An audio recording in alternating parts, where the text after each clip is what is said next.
Richard Southern is back with us to discuss some of the day's more interesting stories. And Richard, it appears NASA is getting on board in the search for UFOs.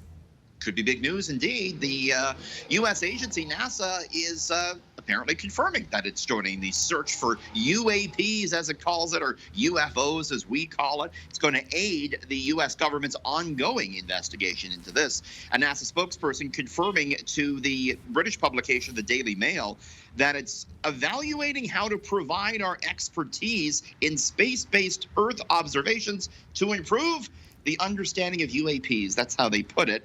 The newspaper says it likely means NASA is going to throw its considerable scientific weight behind the search for possible signs of extraterrestrial life, not just on far-flung planets, but perhaps right here on Earth. A source tells the paper that the project will likely include gathering evidence from any astronauts who uncovered any unidentified objects in space.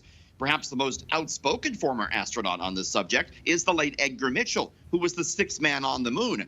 He claimed there was a, quote, cabal of insiders that are covering up historic UFO crash retrievals. NASA has said it doesn't subscribe to his beliefs, but it's interesting what we've heard from former Apollo astronauts and what NASA might be looking at now. Pretty interesting stuff. Who knows what's out there?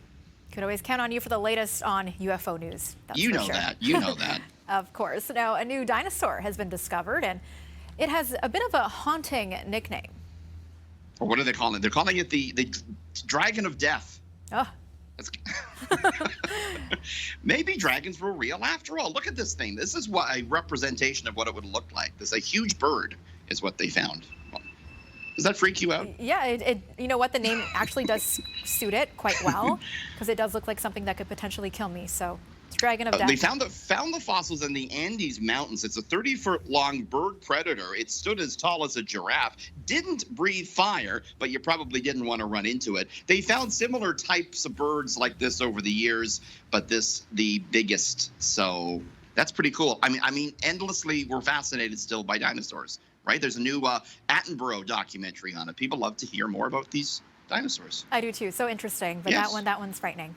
Well, we close out the week on a topic from Singapore. People are enjoying a new type of beer there, and the main ingredient might put a few people off.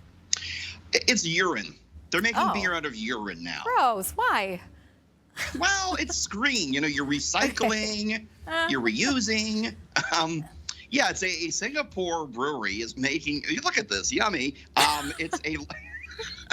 It's a lager made out of pee. Okay, they're using a new water purification technology to turn wastewater into beer.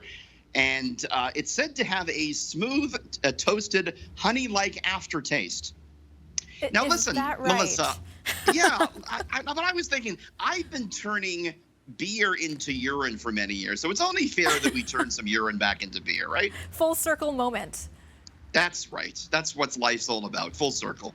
Yeah, that's kind of gross, though. I gotta say, I like beer, but that's Not no. that much. No, not that much at all. Well, Melissa's like vodka, please. I'll take the vodka. Thank you. Yeah, no, thank you. Well, thanks so much, Richard, and have yourself a great weekend. Cheers. Have a good weekend.